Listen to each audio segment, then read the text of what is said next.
पंजाब केसरी में आप सबका स्वागत है। मैं हूं चंद्रशेखर धरनी। हमारे साथ मौजूद हैं इस वक्त करमवीर बोध जी। करमवीर बोध जो हैं वह अनुसूचित जाति, जनजाति एवं पिछड़े वर्ग के जितने संगठन हैं उनका परिसंघ बना हुआ उसके अध्यक्ष हैं। बातचीत करेंगे। स्वागत है आपका पंजाब केसरी में। Thank you sir, thank you very much. Karamvir ji, आपने मीटिंग बुलाई है, किस डेट को बुलाई है, उस मीटिंग का एजेंडा क्या है? हमने 14 अक्टूबर को जो है कि हमारा ऐतिहासिक दिन है, उस दिन चंडीगढ़ के सेक्टर 37 अम्बेडकर भवन में जो है ना एक हमने पूरे हरियाणा की एक मीटिंग बुलाई है। अभी हाल में माननीय मुख्यमंत्री जी ने रिजर्वेशन प्रमोशन का एक परिपत्र जारी किया, जिसका सबसे पहले तो हम माननीय मुख्यमंत्री जी का भी धन्यवाद करते हैं कि उन्होंने एक परिपत्र जारी किया। लेकिन मेरी जो आशंकाएँ थी या पूरे प्रदेश की आशंकाएँ थी, यहाँ के जो अधिकारी बैठे हैं उन्होंने जो एक्चुअल में जो रिजर्वेशन पॉलिसी निकालनी चाहिए थी वो नहीं निकाली। जो परिपत्र निकाला केवल परिपत्र है, माननीय मुख्यमंत्री जी को गुमराह किया, पूरी तरह गुमराह किया। और वो ऐसी चीज़ें डाल दी जो उस लेटर में आनी ही नहीं चाहिए थी। तो बैकवर्डनेस इन एडुकेसी, ये सारे डिसाइड सुप्रीम कोर्ट के एम नागराज के केस में, इंदिरा साहनी के केस में और जो है ना दूसरे जो है ना केसों में डिसाइड हो चुके हैं। मैं आपको दिखाना चाहूँगा। और जो चिट्ठी जारी करी है वो चिट्ठी आफ्टर 85th अमेंडमेंट था, जो पार्लियामेंट ने जो संशोधन किया था, और केवल बीजेपी सरकार ने ही उसको पारित किया था और जो अन्य राज्यों ने भी लागू कर दिया। तो लागू करें 20% की बात करते तो 20% जो चिट्ठी जारी करें उसे में 20% नहीं मिलेगा। उससे सरकार के ऊपर बहुत बड़ा बोझ बनेगा कि हम प्रमोशन लेंगे, दूसरे लोग जो है ना हमारे ऊपर सर के ऊपर बैठेंगे और दुनिया भर का जो है ना वो स्टेप बना कर तनख्वाह जारी करेंगे, जैसे इन लोगों ने पहले किया। तो मेरा माननीय मुख्यमंत्री जी से अनुरोध है कि माननीय मुख्यमंत्री जी कि जो चिट्ठी आपने जो निकाली है बैकवर्डनेस इन एडवोकेसी, ये जो चिट्ठी है ये चिट्ठी में हमें कोई लाभ नहीं मिलने वाला, इसलिए इसको री एग्जामिन करवाया जाए। तो 14 तारीख को जो हम एक मीटिंग बुला रहे हैं, पूरे हरियाणा की मीटिंग है और उसमें हम इसको पूरा एग्जामिन करेंगे, क्योंकि पहले भी चिट्ठी जारी जो हुई है उनका जो है ना 16/3/2006 को पिछली कांग्रेस सरकार ने जारी करी थी। और यही चिट्ठी जो पार्लियामेंट का 85th अमेंडमेंट है, ये अमेंडमेंट जो है इसी सरकार ने जारी किया। और इसमें ये क्लियर है कि भी आपने क्या क्या चीज़ें देनी है। मैं आपको एक पत्र दिखा देता हूँ। अभी आप जो रिव्यू की बात कर रहे हैं, रिव्यू किस स्तर पर होना चाहिए, किस लेवल के अधिकारियों से होना चाहिए? कोई कमेटी बना के होना चाहिए या इंडिविजुअल किसी अधिकारी से डिमांड है आपकी? नहीं, ये या तो ये समझ नहीं रहे या जानबूझ के जो है बदमाशी करे मुख्यमंत्री को नीचा दिखाने के लिए।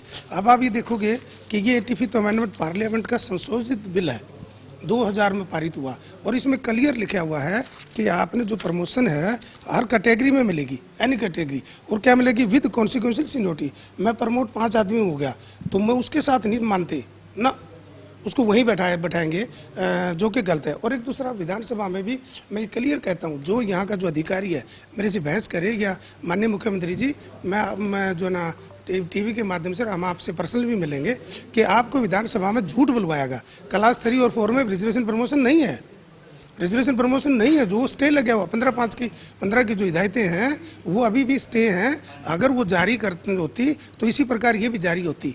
जैसे आपने 15/5 की जो इंस्ट्रक्शन वह मंगा लें, 16/3/2000 की इंस्ट्रक्शन मंगा लें, जो आफ्टर 85th अमेंडमेंट जारी की थी, वो सारा इस चिट्ठी में सारा धोखा किया और इस चिट्ठी का कोई लाभ नहीं है। दलितों में इसका विरोध है। तो माननीय मुख्यमंत्री जी, आप इतना बड़ा काम करने जा रही, समाज को देना चाह रही उनकी हिस्सा, हम अपने जनसंख्या के अनुपात में आपसे चीज़ मांग रहे हैं। और एक बहुत बड़ी बात है, ये बात कि जो ना आपके दिल में कोई बुराई नहीं, हम ये नहीं करें, लेकिन इसका जो है ना मैं आपको ये क्लियर बताना चाहता हूँ कि समाज के अंदर इसके प्रति कोई खुशी नहीं है और इसका जो है ना लोगों के विरोध आ रहा है, तो इसको री एग्जामिन किया जाए।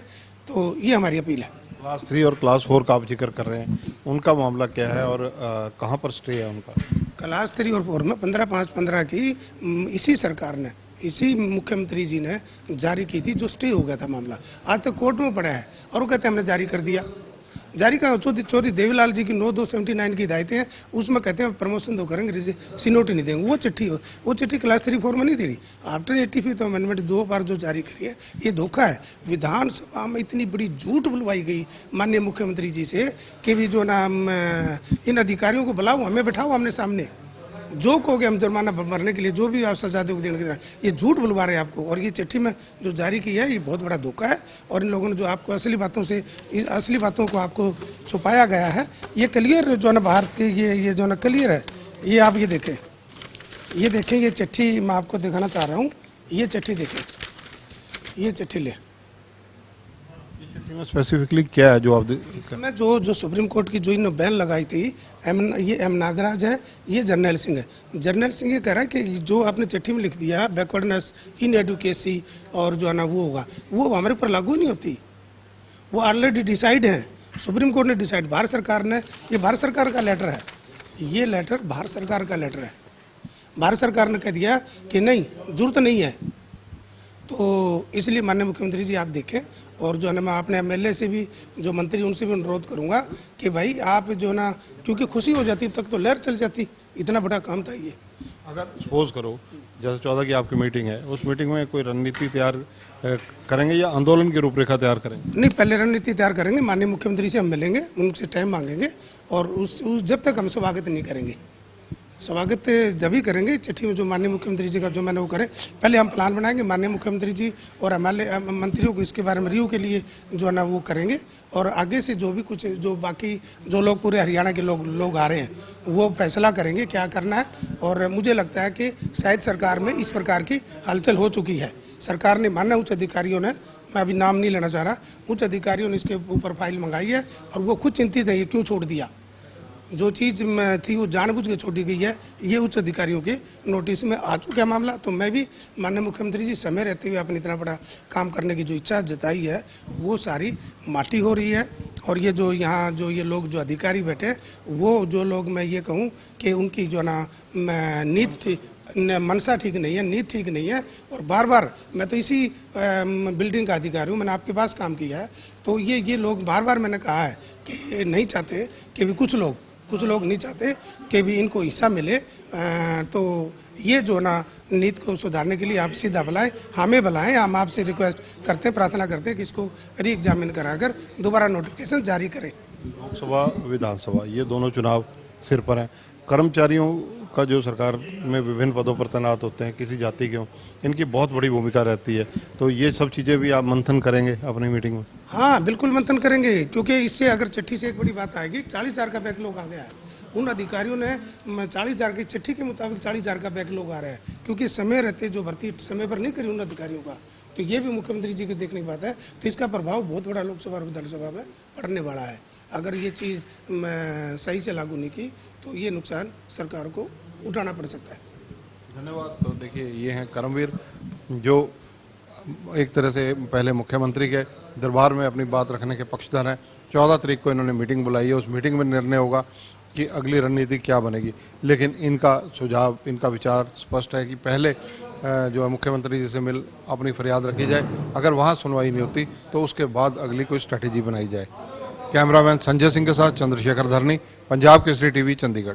हमसे जुड़े रहने के लिए हमारे YouTube चैनल को सब्सक्राइब करें और नई वीडियो की नोटिफिकेशन के लिए बेल आइकॉन को दबाएं।